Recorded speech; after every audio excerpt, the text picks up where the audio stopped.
Hello, ladies and gentlemen, boys and girls, and welcome to a very special episode of The Last Hit. We're here for the Spring 2020 Playoff Preview Show. My name is Munchables. I'll be hosting the show for you here tonight, and I'm joined by three wonderful casters. I think you already know them. I'm joined on my left by Lyric, by Dagda, by Hysterics. Hello. We've just come off of a roller coaster of a split. We've had upsets galore. Guys, talk to me. Initial reactions, because I don't even know where to begin with this split. That was such a long split in such a short amount of time, right? We had 7 weeks technically. One of them wasn't delayed, where we started off as normal, then we waited a bunch. And 7 weeks to the day. Dude, it was just, it was so bulky, hey? Yeah, it was definitely trial by fire for the first time coming into the LPL, being tossed into 3 series days, 5 days a week with only 4 casters. I was just at the end of it pulling my hair out going, how do I try and cover this much? You say first time coming into the LPL. It's my first time as a caster. True, yeah. And you guys keep using this word weeks. What are weeks? I don't know, We have they LPL rolled. every day. They really rolled 1 by 1, 7 days a week, where even if you're not casting, but you're like watching a screen, you're like, LPL's on, what's new? Yeah. Even though like I enjoy the heck out of it, it's kind of just breathtaking. To, And 7 days a week of LPL action, but most importantly as well, it felt like from week 1 through all the way to week 7, we had different teams telling their stories throughout. We had different teams like, for example, Suning. Early on in the split, it felt like Suning were maybe one of these teams that was going to have a late surge and like had some really good moments. Angel and Huanfeng looking amazing, but it kind of fell off towards the late stages, and then we had WE on the late surge managing to make it on through. It's been a turbulent split for sure. It's been turbulent, but some things have stayed the same. Teams like IG been at the top the whole time. Teams like FPX with Gimgoon been at the top the whole time. Yeah, With that's Kana. Teams like V5 technically, even though this was more of a flawless one of the split, you got to say that V5 still, their identity stayed true. They do like the lane swap, just different parts of the map this year. DMO as well. That's who I was going to yes. say. DMO, I'm so excited by. These guys looked amazing and natural really coming into his own, where he was able to just take over games. It is Well, it didn't look amazing for most of the split. I was Well, gonna yeah, at the say end of the that. split. At the end of the split. It's a little too late. It is though. still kind of cool that we have 17 teams and we have an identity for each and every one of them, right? Like, that's what's important to me, because I love being a storyteller here. I love that the LPL is so invested in like narrative and story through the league, and every single team, even V5, has a really strong story to sell. I mean, they are literally the world champions. They've got the world record in the worst split possible. They're almost as good as Jin Air. They just got to wait till summer. I'm just Yeah, pointing They've out just got to keep this ball rolling. their draft strategy has been, exposed on the LPL desk. So True, yeah. Just The got to roll the roll dice is once just or it. twice. Do a top lane next time, man. We'll get back to what we saw in 2019 instead. I'm just ready for the Nico jungle. That's all I want now. That's what I'm ready for. I'm not going to lie. The team I'm most upset that didn't make playoffs has to be Vici, man. Coma came in. They started off looking real shaky. It didn't look good to start with, and it got slightly better and slightly better and slightly better towards the end. I thought that they were going to make it. I thought WE would lose to EDG. I thought that they were going to be the last contender in 8th, but just never To be came fair, pass. not last is a very big upgrade for Vici Yes. Gaming. Yeah. Like, their last year was shocking, the year before as well. Like, this is actually an improvement. So the fact that they get so close in spring, to me, that's a win. And what I love that they're doing is using the academy players as well. Because Yeah. you always think of Vici and bringing in like Easy Hoon, Dandy, all these big names. And these guys now, yes, you got the big name, the coach, but the players are the ones that they've actually invested in on the ground up. Yeah, they've started to kind of build their own talent, which is exciting to see here in the LPL. But enough about the teams that didn't make it. They're out of the picture. This is about the playoffs, so let's have a look at our bracket as we move through into what is going to be an incredibly exciting week of gameplay. You can see there, we're going to start on the 22nd. We'll be starting with Estar against WE. On the other side of the bracket, it's EDG versus RNG. It's all best of 5s, and it's single elimination. So when you lose, you're out of the tournament. Gentlemen, talk to me about this bracket, because this is not how I expected this one to pan out. It's really not, and especially when I look at a lot of these teams like RNG sitting down in 7th, WE making that late surge in, and even just our final series of the split, tossing everything out the window with JD moving up into 2nd. Yeah, You gotta snagging it. You got to say, though, like, it's a one-day break straight into playoffs, right? Yeah. So the crazy thing is, like, those people in round 1 will have that one day off to prepare and get ready for that, like, first best of 5. And you look at a team like RNG with their problems, 1 or 2 days, not enough time at all. Yeah, they've got a lot of work to do. And when you look to the top of the table, they've got a few days off. JDG and IG in first and second, they're going to be chilling for a few days. They're going to be, you know, just watching the show, getting ready for their best of 5. And that's the thing, you get to kind of see, okay, what are teams putting forward? Are there any new picks that we need to start keeping our eyes out for, especially as we move on to 10.7? Yeah. They get to kind of scope out everything first, which is always really nice when you're in that position. All right, well, let's have a bit of a deep dive into some of our teams in our bracket. And, you know, there's only one place to start, and that is number 1. IG, you can see them there in the bracket. Hysterics, talk me through this team. I know you're a big fan. I know. I'm so glad you started with me. The reason I'm starting with IG and the reason that I look towards IG being that first seed is like the same performance I've seen in previous years. When I first started casting here in the LPL, there was one team I really wanted to cast, and that was Invictus Gaming, right? It was the Jackula, Bowland, bottom lane duo with the craziness of the Shy and Rookie and Ning. Now, the dynamic this year has changed quite a lot with Pup and Southwind previously from Vici Gaming coming onto this roster. And, of course, Leyen, who filled in last year when Ning was having a lot of troubles towards Worlds and also was, like, just not performing well in the summer regular season. And so now that the dynamic's changed, the dynamic hasn't changed, right? It's still Invictus Gaming. They still win through their solo lanes. They're still as crazy as ever. Sometimes they int. Sometimes they really just int. But other times, they have some really good plays. And I think that's enabled by Pup and Southwind being like the brick for IG, right? Like they are such a solid bottom lane. And that consistency enables the Shy and Rookie to go kind of balls to the wall again. Especially when they get to be the solid bot lane without any sort of resources put into them. Because Leon's going to be on the top side of the map. You know that's going to be the case. So Puff and Southwind, I think, are doing a really good job of solidifying themselves and even getting into the IG style a little bit of trying to get these solo lane kills. It's awesome to see. I just want to kind of point out, though, when we've seen them go against teams that either have a strong bot lane focus or have really amazing supports like JDG, they've struggled, right? Yep. We saw against Estar, their bot lane just couldn't hold up. Against JDG, Lumao just said, hey, we know this bot lane's not going to do anything. They just left the lane, and guess what? I'm just going to play bard. Yeah, I'm just going to play bard. I'm going to go elsewhere. I'm okay with that, though, because like Puff and Southwind are adapting to a new environment in IG. No one is ever going to be sane in that team, in the first like split at least, right? Because Puff and Southwind, they've been together as a duo, and you can see the synergy there. And within the lane, like, I agree. But the thing is, in the realms of IG, everything changes no matter what. When you're playing with the Shy Rookie, Ning/Leyen, just the whole dynamic of Only teams. in IG would you have to beg as an AD carry to get to play Callista. Like, that is the only team I could imagine that. Dude, that top lane Callista, man. I mean, that was just, like, that was insanity. I would never want to be Chenlun in that situation. It's horrific. Yeah. It's just it's not the first time the Shy's played it That's either. true. He played it earlier on in the split. And I mean, the Shy, he looks ridiculous sometimes. Well, no, he always looks ridiculous. Just Yeah. sometimes it's good, sometimes It I goes- feel like IG, they're the ultimate high risk, high reward team, right? And the Shy and Rookie as well, they kind of exemplify that. You know, the Shy has more career deaths than kills. Yeah, Dagda we and went I through talking it. about this on broadcast. And it's kind of funny because it kind of shows his playstyle just with a simple stat like that. And yeah, I mean, it is ridiculous. But even to point IG as a out. whole have more deaths than kills this time around. That's what's hilarious. The entire team has more deaths than kills, yet they are the #1 squad.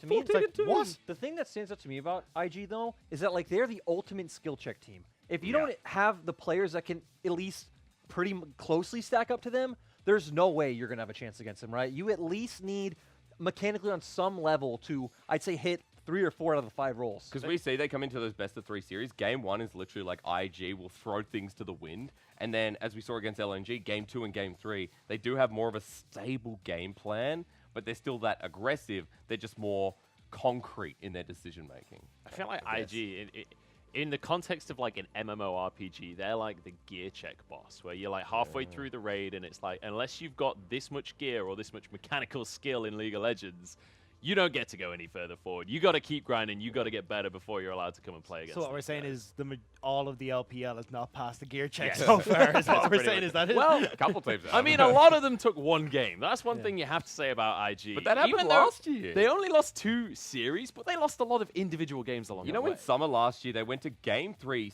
every single series bar like 2 or 3, right? They had the most Game 3s out of any team. And while this year isn't the case, you can see again why they do go that distance with some of the shenanigans.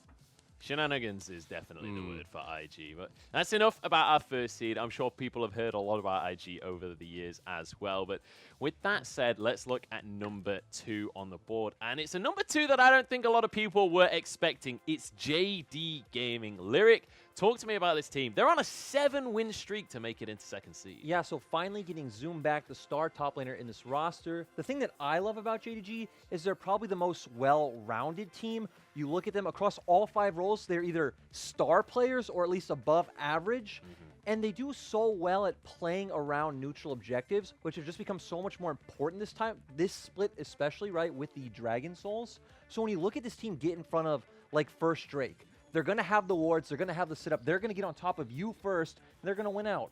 And the scary thing about it, where's the hole on this team? Yeah, that's always the big question when it comes to JDG is, like, they don't seem to have a distinctive weakness. And the thing is, we used to call them like the Mosh Pit ARAM team, and we did see little whispers of that at the start of the split, but since then, they've just completely disregarded that. They're playing the map state amazing, their team fights are on point, objective control, as Lyric said, is amazing. Like, I look at this team, and genuinely I'm starting to think, okay, maybe JDG are the ones that are pushing towards Spring Finals, or not Worlds. It's kind of crazy because the fact is, like, last year's JDG, with Imp on it as well, with arguably a better AD carry than Loken, didn't look this successful during the regular season. Like, they weren't up there. They made a miracle run in 2019 spring. But Kanavi just adds so much. And I can't even put my finger on it as a jungler. I think he's one of the best in the league, at least for this split. Yeah, he'd I'd give him number 1. He knows, I agree. He knows exactly what to do and where to be on the map. But going back to your Loken point, the thing is, you know JDG's bot lane isn't going to get many resources. Yeah. And Loken does so well in Yeah. that position. And Lumao as well, enabling him. You just see the double stud there. Lumao's Bard is something to behold, that is for sure. But I think that Lumao is putting his name forward in the LPL, coming in the second seed, and honestly looking like one of the best supports in the league. Especially when he's got these nutty picks. Like, that's what I love. Yeah. The Bard is coming through. He had the Fiddlesticks Where way is the before. Fiddlesticks, Well, yeah. I mean, it's the new Fiddlesticks, so maybe not so much, but still, it's the encouragement and the confidence to bring out these strange picks that makes it so much more exciting to watch this team. They have so much synergy, right? Because this is the bottom lane that entered with JDG in the LPL. Loken and Lumao were the first pairing here. So Loken, you know, moving over to top esports with Ben, previously from WE, was like, this is the bottom lane that doesn't get much attention. We won't talk about him. Now, even though on the realms of JDG, I do feel like Loken is getting more attention than he has had in like 2 years. That's definitely Yeah. true. He might still not be getting attention, but definitely more than before. Yeah. Well, yeah, more than nothing is still good attention in his eyes. But I want to take it up to the top lane here because we're not really talking much about Zoom. This guy, if I'm not mistaken, he's undefeated this split individually, right? Yeah. He didn't lose a single game this whole split, which is, that's nuts. In my opinion, he is the best top laner at playing the weak side of the map, but we do see Kanavi go up there a lot. Yeah. Super good working with jungle, great in the individual 1v1. We've seen him outplay. We actually saw him outplay Natural. Remember, we were looking at his Yeah. Wukong play, and maybe the best team fighting top laner in LPL as well. He just checks all the boxes. Yeah, one of my favorite moments for him is when he first brings out the set into against WE, I think it was, and he just has this insane, massive showstopper into several Yeah. people. They set up for Yagao and the Kiana, the supreme display of talent across everyone. It was disgusting. I mean, to isn't it kind of watch. funny that like Zoom is having this great performance? I look at JDG and their success earlier in the split as well. And I looked at 705, who I still think is a very good top laner. So I think the ability to bounce off multiple top laners, even though you know it's going to be Zoom moving into playoffs from here on, is just another strength that JDG have. Yeah. On that note, 705 deserves a starting roster on some team, I think. He's actually just such a good top laner. And Yeah. now he's shadowed by Zoom, who is just one of the best. I also think a player we didn't talk about at all was Yagao. Yep. And Yagao is still one of the best mid laners in the LPL. And Yeah. Here's LeBlanc, I was going to say, man. the Yeah, best dude. LeBlanc, hands down, he plays side lane so well. Good Zoe as well. on Yeah, that note, so again, we don't have enough time to talk about everyone on this team. I know. They're just all so good. I wish we had a little bit longer, but you're absolutely right. And I totally agree on the 705 point as Thank well. Like, you. good shout You out wanna- on that one. Reach me. Thank you. Okay, anyway, it's about time we start talking about FPX, though. They're going to be the 3rd seed in the bracket, and FPX actually losing their final series of the split was a 2-0 loss to top esports. Dagda, talk me through this roster. Well, I mean, this is the defending world champions. This is what we come to the LPL to watch. And yes, they looked absolutely spectacular to start. Well, not really to start things off, but definitely by week 3, they started to fix some of the holes we saw in the beginning of it. And we really had started to get invested looking at Doinby picking up his pentakills. Tiana was looking strong in these early game junglers. And there was still LWX and Crisp controlling that bottom side of the map. We still get into the discussion, though, of Con versus Gimgoon, and that's one that's very much up in the air, where Gimgoon definitely being able to play that weak side a little bit better, and Con maybe having that carry performance that in time they can learn to work with, but FPX still look absolutely incredible, and this is a team you've got to fear in these playoffs. And, I mean, this bottom lane especially, being able to just take fights whenever they want to. I was going to say, I mean, FPX is still that world championship squad, right? They're still across the board, some of the best in their roles, and even looking across the board at FPX versus Gimgoon versus Khan, I think Khan is just more a time issue at this point, right? Like, it does feel like Gimgoon has the advantage because he went to Worlds with him. I feel like the Khan issue is not just a Khan issue, right? It's a bot lane issue because we've seen their bot lane and lane really struggle without any attention. And it does feel as well that these are another stat check team in a lot of situations. I think, like, I was looking at their series, and it's like 45% of the games they're behind in 15 minutes, they still win. Like, that is insane. They will just fight you, and they will just outplay you. And that is why this team is so scary. Is not only is it a case of they will snowball out of control if given the chance, but they'll snowball out of control even when they're behind. And it's one of those traits that you see in all of the best teams in the world, where when they start to fall behind, they will just hunker down. They will not lose their base. They will hold on no matter what, and it becomes very difficult to finish it off. But it has to be said, towards the start of this split, they actually had a 7-win streak. It's actually later on in the split that they started to fall off a little bit. Gentlemen, talk me through that a little bit. Is this just a matter of top laners? Is this a matter of something else going on behind the scenes? I'm really not sold on this team at all, actually. I think especially with the changes to, again, this year we got 2 Rift Heralds, we got Dragon Soul, and they're so late at their reset timings and setting up vision and just setting up for these objectives when they can. And we even saw today against top esports, them just continuously giving over Dragons when they were the full early game comp that needed them. And they were the ones that were dictating the pace of the game. Like, you should have had vision control down. You should have been able to take those fights. And especially when Crisp was on this Blitzcrank, I was like, cool, they get the vision down. Crisp, you have a field day on this champion because you've got top trying to push into you and you're just yoinking them over a wall into Dragon Pit every time. You're fantastic. But I mean, that wasn't the case. That's Chris's pick as well, right? Like, apparently I can't say Chris, but like that is like his pick. And the fact is, like, you see Doinby on Rumble as well, and you're like, oh, FPX have got everything lined up for them. It's kind of like kinks in the armor to me, seeing that FPX teams are reading them a lot better when they do have those small mistakes. Like, they are getting found out, right? And this is the thing, like, yes, they're good at snowballing. Yes, they agree. can get these leads, but the problem is that the whole point, it's like covering this open wound. They're putting a few sutures in it and getting themselves into a great spot, but when they're either pushed or they're in an even game, that's where we start to see these maybe a little bit weeping, maybe it's not looking as healthy as everyone thought it was, and that's a big issue coming into playoffs because you're playing against the best teams in the LPL. And I feel like going back to Hysterics' point about being found out, I don't feel like found out's the right like terminology because it's just our team's good enough to punish that lack of objective control, right? Are they able to punish the lack of map setups?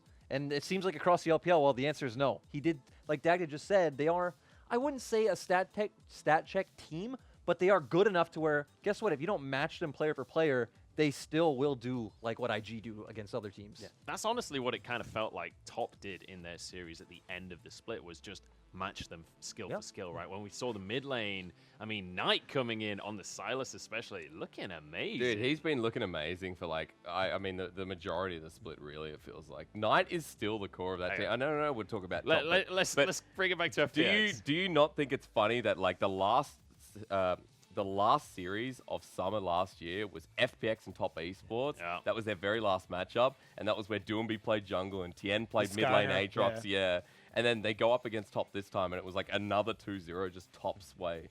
And this time, much more serious. Yeah, they were playing serious by all But means. to end things on like a positive note, in my opinion, on FPX, is that like even though I'm not sold on them, especially on their macro play, their early game is still like amazing. Yeah. And they're still good, like Dagda mentioned, once they get a lead, 99% of the time, they're going to snowball that win into like a 20-minute victory. And that they adapt lanes on that as well. Like Yep. they've been showing us that they can go towards bot as they usually do, as people remember at Worlds, where it was that 4v2 dive bottom lane that we continued to hammer in at the start of the season, or if it's Khan in the roster, or even Gimgoon sometimes, where they will bring that attention top. Yep. So the adaptation for FPX is always the note that makes them such a dangerous team. Just looking at that, though, I think teams may start to run that double TP, which is what we saw today Yeah. from top, and that shut down a lot of those plays. So maybe this is something that teams can look to exploit a little bit more. We've seen a little bit across the split, but we're seeing it more coming in, especially as you mentioned, top bringing it to the table. And speaking of top, it's about time we look towards the 4th seed in our bracket. And you guessed it, it is Top Esports, managing to slide up one spot at the end of the season, taking over Estar there. Hysterics, you're on the table again. up Talk again. me through this squad. Well, I had to have a drink of water for this one because I was rating Top Esports coming into the season very, very low. And funnily enough, actually 5th, so I was close. But for Top Esports, it was because of that bottom lane that I lost all faith, right? We had Loken and Ben in 2019, a bottom lane that could really just sit on an island. And much like IG in a way, the solo lanes would step up and the jungle would pay their attention. This split, I thought, okay, this is going to happen again. Photic and Yuyanjia / Chocho. I don't like that bottom lane. But Knight and 369 are still absolute gods within their own roles. Like, they come close for me in their solo lanes against IG. And even Caster coming on this roster, I thought, okay, Caster's coming in. That might up them a little bit. But when the synergy issues came through earlier in the split, there were a lot of questions for me personally as to what Top Esports were going to look like towards the end. But I think Caster and Knight are starting to work together really well. I think Caster and 369 especially are working together well. And now that Jackie Love's in there, it's like, well, this team is actually just formed on all fronts. Jackie Love is definitely the big conversation here, right? He's come in and top. They seem to have turned. It's a complete U-turn in performance. Absolutely. We're still it is. seeing Karsa a little bit shaky, though. We saw it today where I was like, okay, his early game was a bit messy, some mechanical errors as well, which I didn't come to expect from Karsa. And even when we were laughing, like back in the couple of weeks ago, we went and scrubbed the tapes and went through, the ganks that went into Knight from Karsa, and most of them resulted in kills for the other team. So this is where Top, yes, have now started this resurgence in their last 3 series of looking good, but I'm still not. I want to see what happens later on. Yes, they have been okay against FPX. Yes, they've looked good in their late game shot calling. The early game, it's still at points hasn't been great. Lyric was looking at me while I was talking about Top. Tell me I what was is just surprised when you said, I thought Karsa would come in and make them a little better. You thought Karsa coming in over XX okay. would only make Let them me- a little better? First of all, let me defend. Best jungler last Let me year. defend. First of all, I thought like Caster coming in this roster, I'll elaborate, would make them a hell of a lot better, right? Well, that's not what you said. But Photic and Yuyanjia / Chocho was a big enough downgrade that I put them lower than I did in the previous season. Although Photic did improve. Yep. He did, He but it- was god awful. that's to because begin we with, had but- 7 days a week and Top Esports Yeah. had a lot of games, right? Good on Photic. That's great. Jackie Love is better. True. But, you know. And Jackie Love fixed the core problem of what looks like shot calling, right? We even saw in today's series, their mid and late game is like so much better. But going back to Hysterics' point, not sold on support. Either support. No. I think Chocho was Well, a better actually, option. hang on. I do just want to say, Yuyanjia in the final series of the split, he stepped up, His man. His thresh. Braum looked great. His thresh looked amazing. But he's had those moments before. The problem is consistency, right? Like Yuyanjia's consistency is so all over the place where I think Chocho, although maybe doesn't have as high highs, at least that consistency bar's there until he sometimes ints. So maybe it jumps down a little bit. That's not because the sometimes inting means it's not. That's Yeah. the opposite. The of bar what- is like the bar sometimes goes like this. Maybe I'm not sold myself anymore. The okay thing about this overall is Jackie Love is like the duct tape that's just like fix that problem. Yeah. The Doesn't- flex tape. The flex tape, yeah. I mean, like, look. Coming back to the point, Caster and Knight at the start of the split, it didn't look like these two worked together well at all. Or they didn't even see each other. Karsa much just in it. looked terrible even Yeah. by himself. I was really worried. I was like, hang on a minute. I didn't rate this team high, but I think they're going to be even lower than, maybe not even in the top 8 at that Yeah. point. So I think a really good way to describe this team is they've kind of gone from this IG style of individual players that look incredibly strong, and now with Jackie Love coming into the roster, they are undefeated, by the way, with Jackie Love in the squad, not a single game loss. They look a lot more like a team. They look a lot more like a unit, and like this shot calling from Jackie Love, especially in the late game, has really, I mean, as you rightly say, taped up a lot of the problems.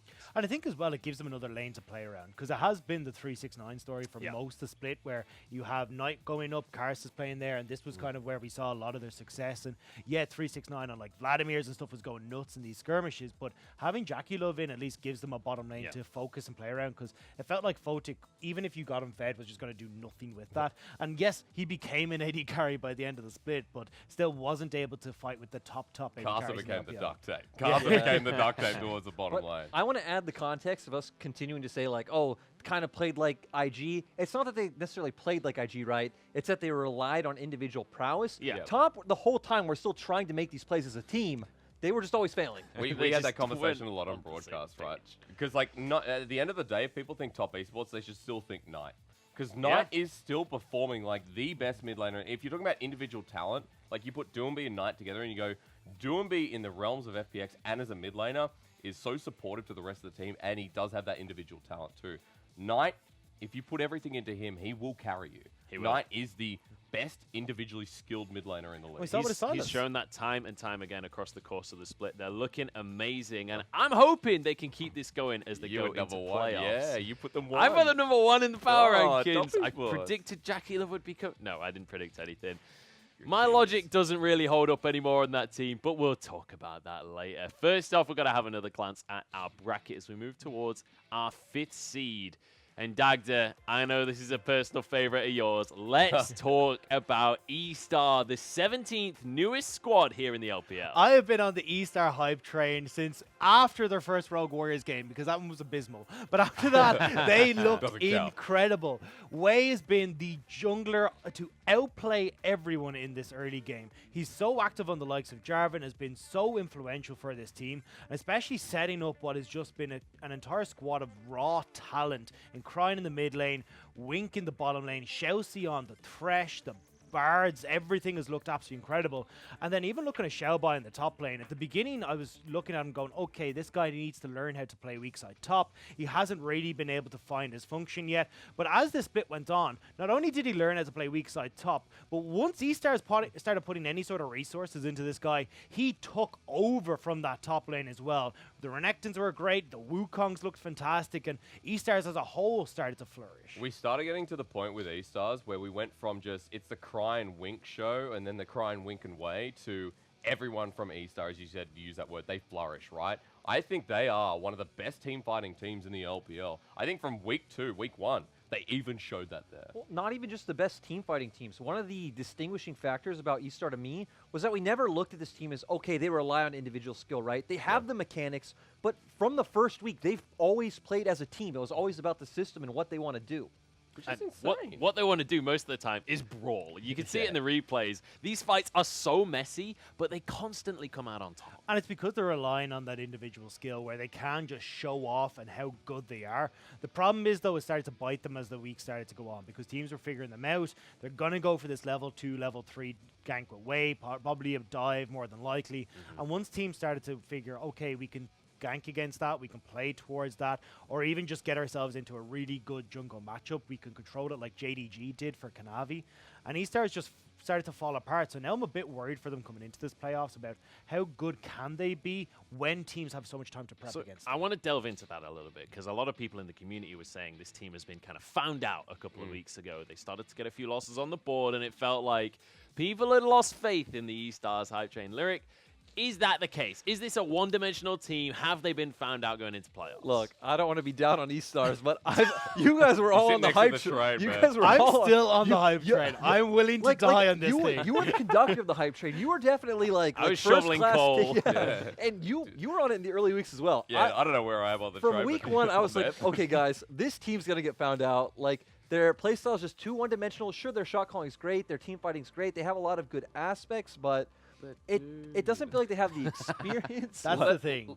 No, Dagda, so you're Yeah, the conductor. Take me. The experience thing is definitely a problem where Take me. it doesn't look like it when they're ahead. When they're ahead, they look like one of the cleanest teams in the LPL. The problem, though, is once they are even or start to fall behind, that's when the inexperience starts to show. Yeah. Not setting up properly for objectives, walking blindly into team fights, end up getting caught out in a lot of positions.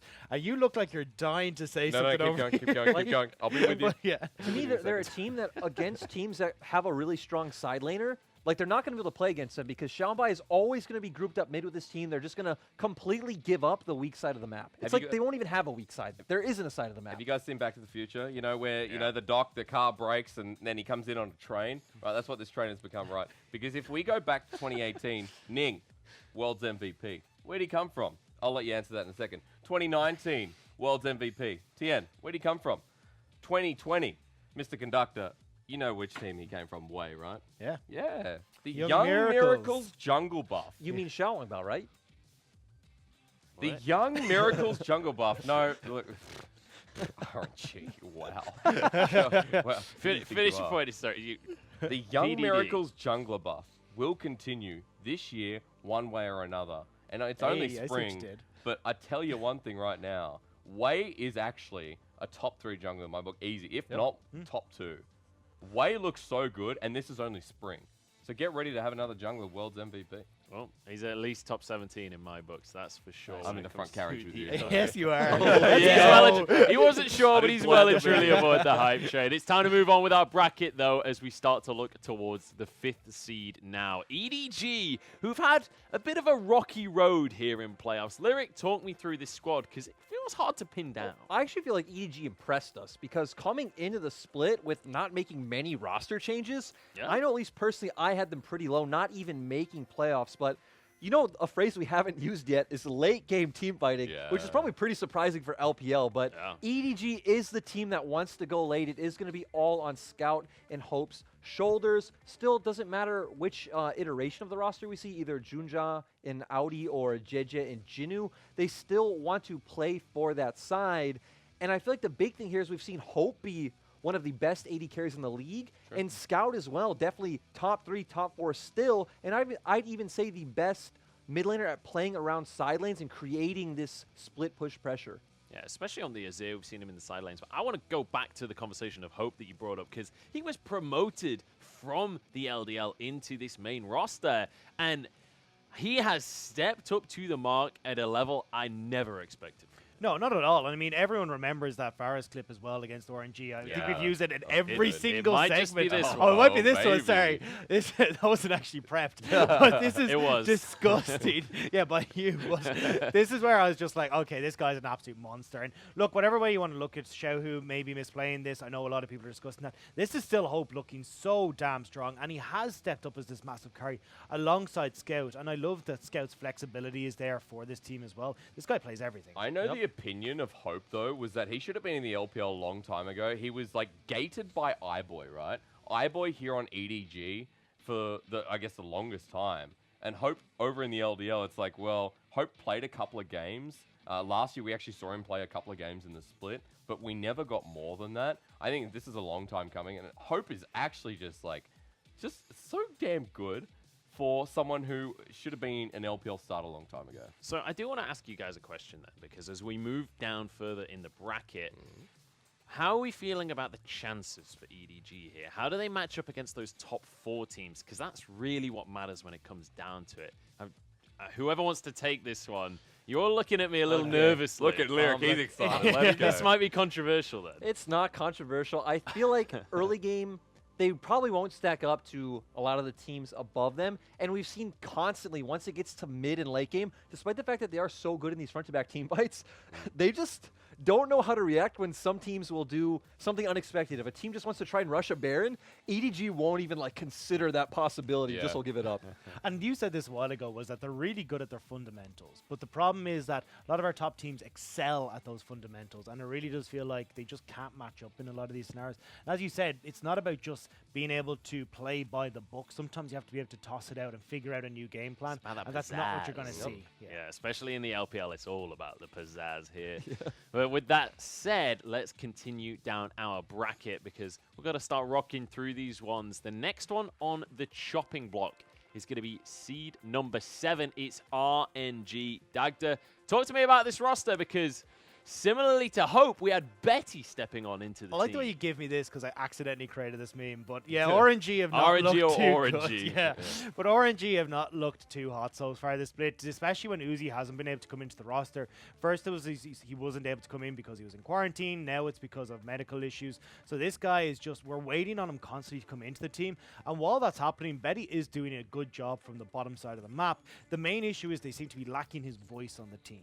They're not really sure how to try and approach team fights. You do have Xiaohu at least, who's trying to go off into a split push role to get some farm to try and help out, but Xiaolong Bao hasn't been having a bit of a mixed bag when it comes to how strong his performance has been from the jungle, and definitely when we look towards the top side, Longxing has been all over the place as well. So I don't know how to rate RNG coming into this. They have managed to eke the 7th place spot, but they've lost to some teams that you never would have considered previously. I mean, on that note, I look at how vocal RNG were in the past, and that seems to be the cause, right? The shot calling in this team is just nowhere near where it was with Uzi. And you look back in the comms, if you go back to 2018 summer final, you go back to like MSI in 2018 as well. If you look at Uzi, he is so obviously vocal. He's so obviously loud. I'm sure the audience hears him quite easily. That it's like, well, this guy is obviously controlling this team and putting his best foot forward, and they have someone to kind of lean on. Like, Uzi also mechanically as a player just adds together and it becomes a perfect package. Especially when we can see that impact that an AD carry like that can have on top esports. That is what you're missing on RNG right now. And I want to see them try and get back to that old style, but it looks like if you can't get Uzi for playoffs, what the hell is going to happen to them? But my big question is, outside of the AD carry role, because I think Betty has actually been one of the most consistent players on this roster. The rest of the roster, though, one game they look like gods, the next game they don't seem to know how to even CS properly.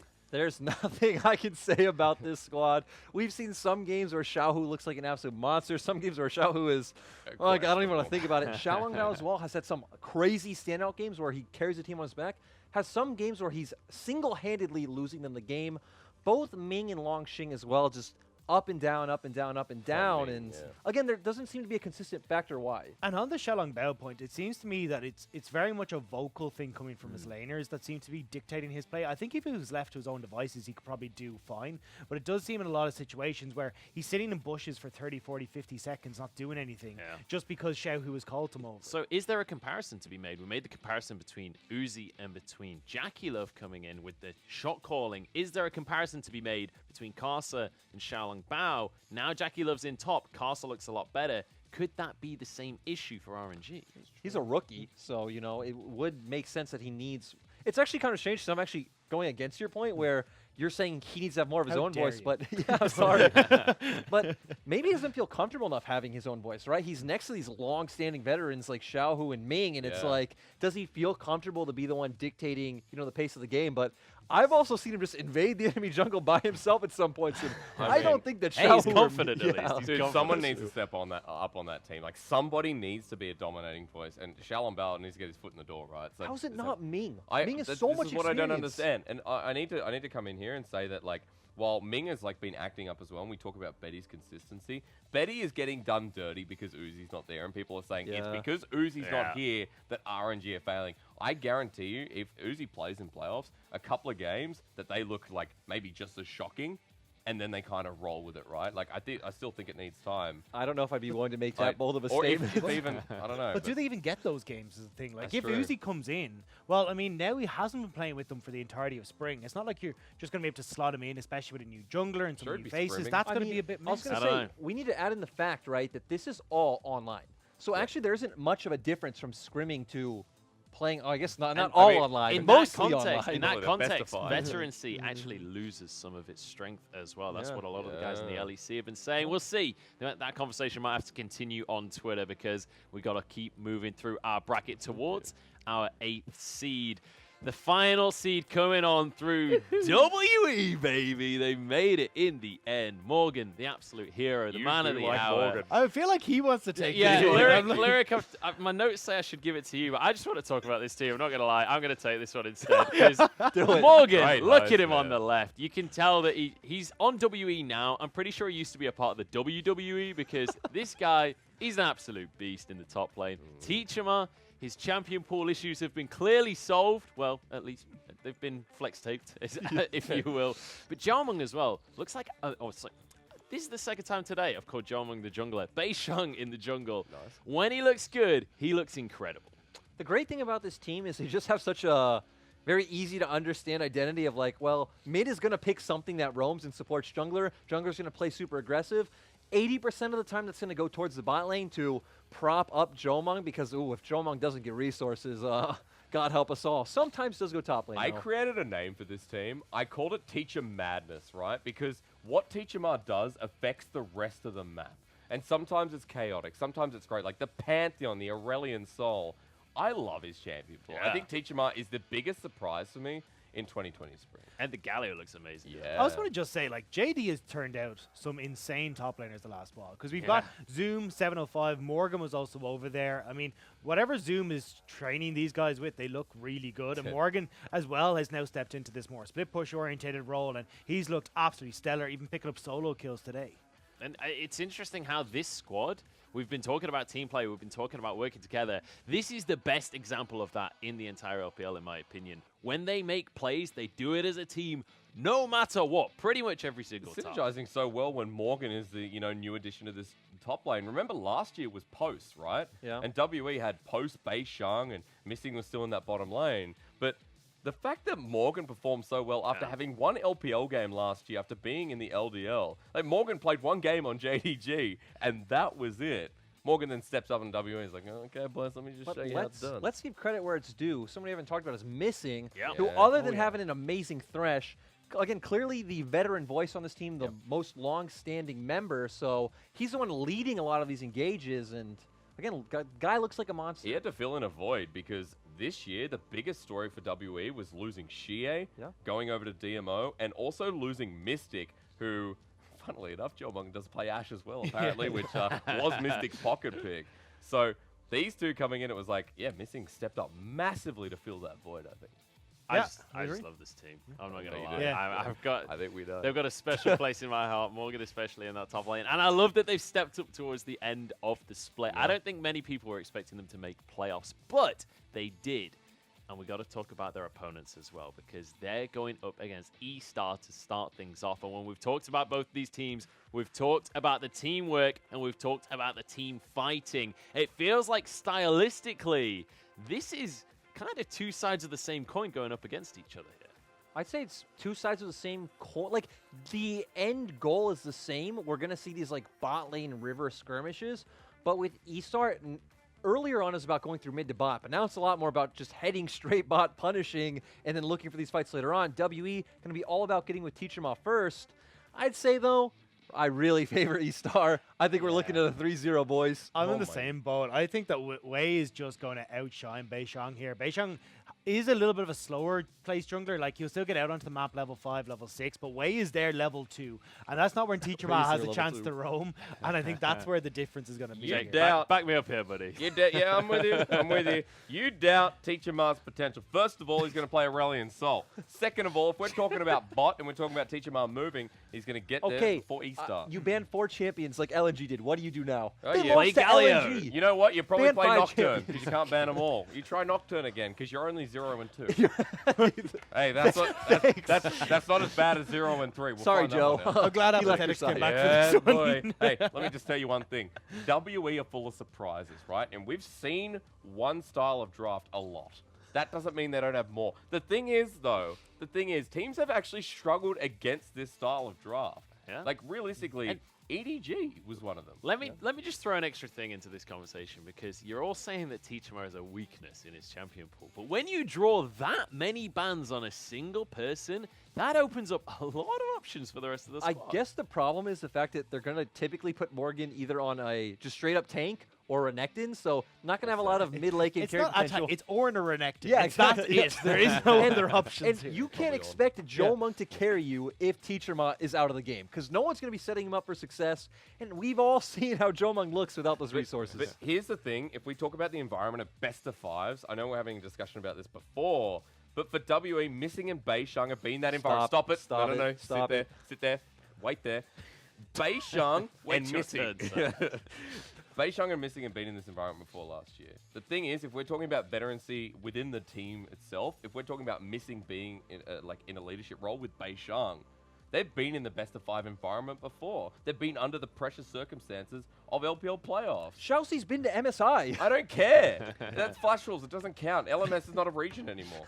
I'm sorry, but that's just I have the way all it is. faith in PDD. I think PDD has picked the right choices. Chelsea's got his veterancy there, But- and I think he'll be able to carry it. The thing is, they haven't been in the best of 5 environment, and Chichirma and Jomung? sorry, almost related Estar to V5. That's how, sided to WE it really feels like it's going to be. They haven't been in this environment. They haven't been in this environment before. I'm a WE fan. I think you're going a little too far. I think it's going to be don't. close. I don't. But I think Morgan's got the top lane matchup against Shavai. We'll have to wait and see when we finally get He on starts into that 3-0. series. Very much a divided No, death I'm just kidding. on this WA. one. Let's take a look at the 3-0. other side of the bracket, though, because this one feels a little bit more like a serious historic matchup when it comes to the LPL. It's EDG versus RNG. A lot of history in this matchup and a lot of veterans in these two rosters. Do you remember the tally during the regular season? I can't remember who I casted. Was it you, Lyric? Did we do the Yeah, tally? you two did EDG Yeah, RNG, yeah. And we went through the historic tally of like the amount of times that EDG and RNG have run up against each other in a playoff situation. But the thing is, here in the first round, almost has never happened, if ever. Right? No. Like, it's always been during semi-finals, finals, or quarters. Really big moments where they get in each other's way. And that's why this historic matchup kind of comes to a close for one team early, which is a very different situation. I never expected RNG to be this lower seed. I don't think I expected EDG to be 6th, more 5th or 4th, right? Well, I didn't expect RNG to be this low at all. Yeah. Like, that was the big one for me here. And looking at this matchup, if we end up with RNG playing the same as they have previously, I wouldn't be surprised to see EDG take this. I mean, that series that we had in the regular split was very close. And I think especially if RNG are going to continue playing the way they have, with EDG stepping up as a whole, I think EDG could have this. I'm going to stop you right there, Dagda, because a second ago, you just told me how terrible WE are. And now you're telling me how good EDG are. But if I remember correctly, 3 days ago, WE 2-1 EDG. So now Well, things actually, are coming my full comment circle was here. Get me. comment was how bad RNG are. That was the difference here. Oh, This okay. is where I'm going with Look, it. this is know. irrelevant, but if this was a best of 5 EDGWE, I'm all aboard with EDG. 2 days ago doesn't matter. Okay, all right. All right, well, the LPL is a fast-moving beast. Talk stylistically, though, because we kind of talked on a top level about these two teams. How do they match up when it comes to the individual players here?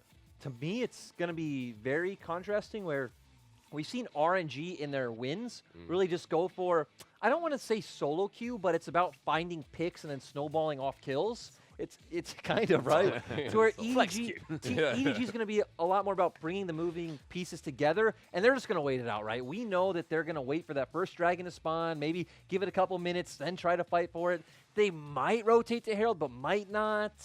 I think it's also just how bad RNG have been playing some of their compositions. Like, when they look towards how, like, okay, we got this flanking stall, let's try and go for this, and I just watch them run headfirst into every single engagement. Yeah. I'm like, good job, like boys. next This to is what we Cameron. I want. just want to say, not even just play their compositions, how they draft some of Yeah. these compositions, Dude, honestly. We were talking about this the other day, how counterintuitive their drafts can be. It's like you're going one direction one way and like one direction another way. Yeah. It's just, you never know what RNG are going to play because in their drafts, I you're don't like, think they do. yeah, well, it's like, And do they have Mata and Tabe. They have people who have tons of experience in their coaching Mata. staff. Mata's there. And we're like, nope. He did play J support. That's right. You know what? We're going to try this You know one what? out today. He won the World Championship, so he gets a pass no matter what he does. Yeah, at that's this point. right. That's how that one works, I think. Piglet is living off of But- that right now in NA. Just quickly, I think that in this series, I wouldn't be surprised if they actually run Junja and Audi. Yeah? After the performance against WE, Audi actually like surprised me and has surprised me ever since being in. At the moment, I think they have more experience, and I put Audi over Lung Xing, just the way RNG had played in the The past. only thing I'd say about that is, and I don't know if you agree with me on this, I think Junja's champion pool gives a lot to roam around with the Xiaolong belt. Well, it's more the tanks. He likes And that's the Sejuani. thing is that, yeah, if you get away rid of Jarvan, but then he'll probably go towards Sejuani. And I think if you talk about what you were talking about off air with Xiaohu and how good he looks when he can create pressure or move in aggressively, Alright. well, that's what Sejuani will let you do. Last little thought, Lyric.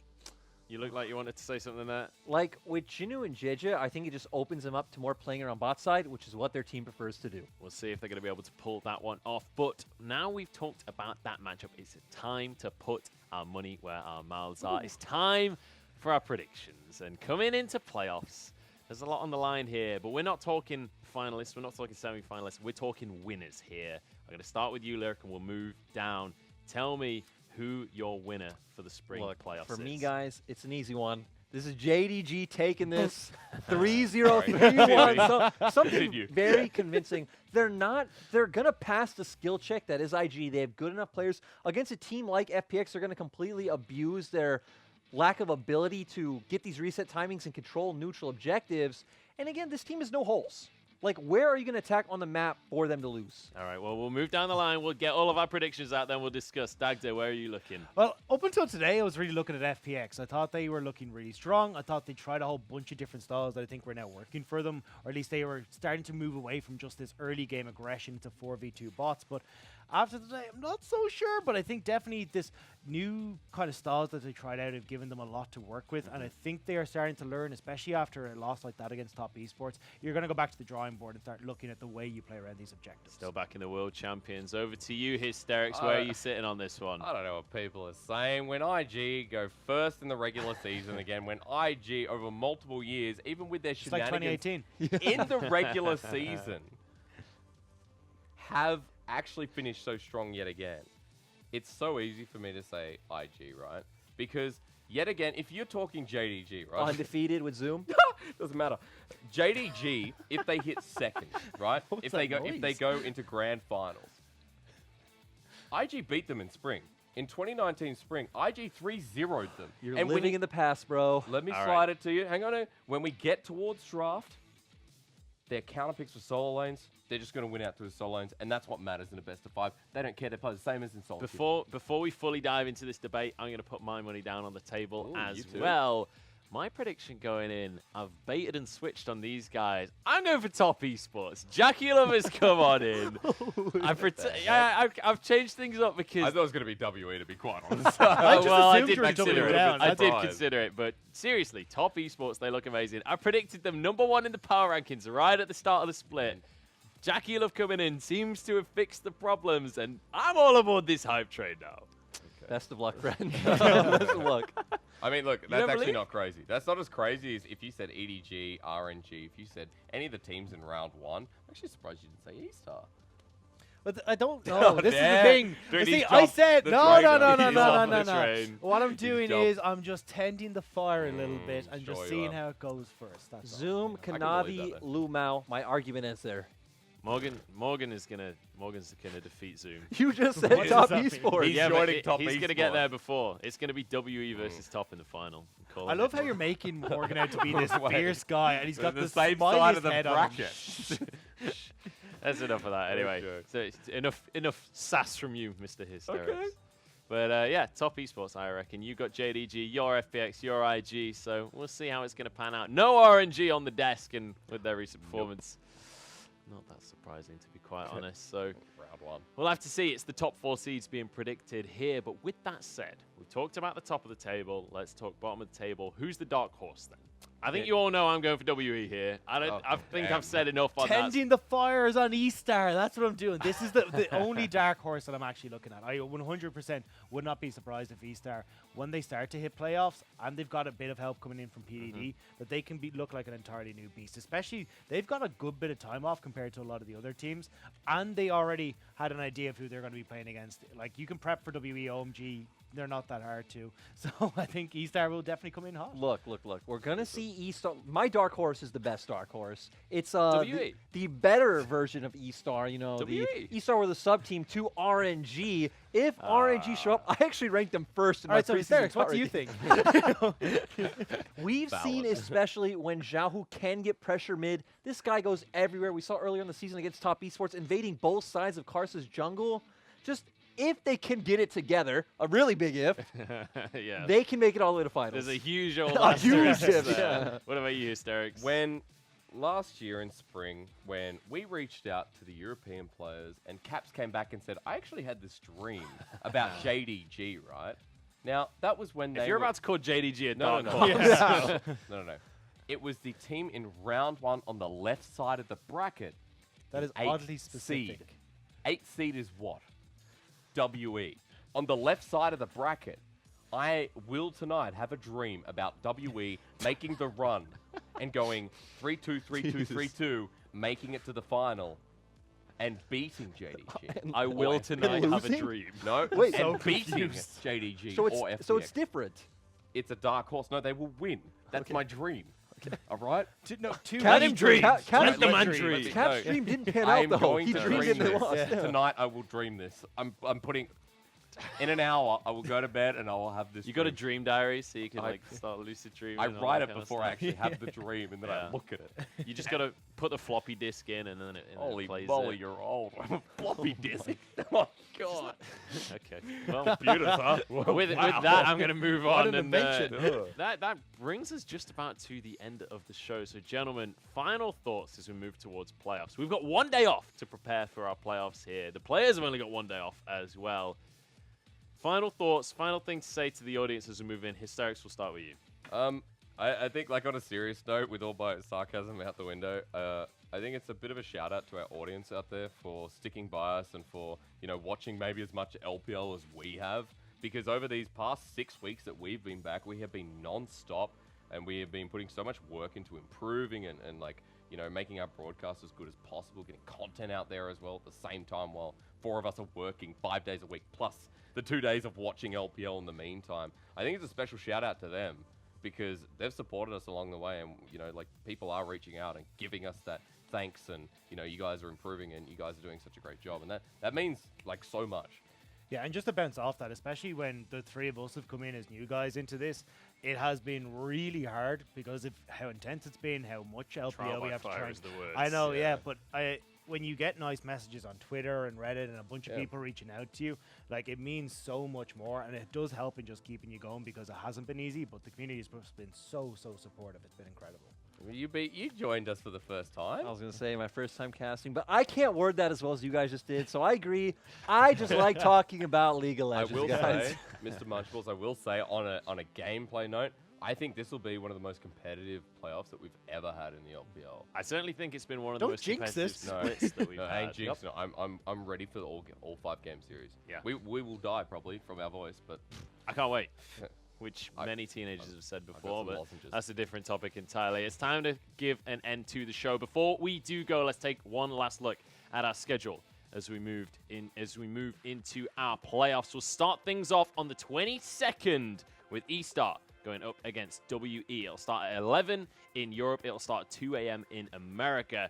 We're going to be moving over then to the 6th and 7th seed in EDG, RNG, going up against each other, and then we will move our way up the bracket. Top go up, FPX go up, then it's IG, then it is JDG, and then our big old grand final as well. So there's a lot coming your way. Make sure you're keeping your eyes peeled. Make sure you're watching the stream. Make sure you follow at LPL English on Twitter as well. All of the updates will be going out there. But that's going to be it from us. Thank you very much for watching. There's plenty more League to come up here in spring. I've been Munchables. This has been Lyric, Dagda. It's been Hysterics. it still will be. We are Next still time. going to be those names. But that's going to be it for us. Make sure you join us for playoffs. Apathetics. Oh, it's Apathetics. It's Sorry. Apathetics. It's thank the colour God. version. Oh. Either way, we'll see you at playoffs. Make sure you're there.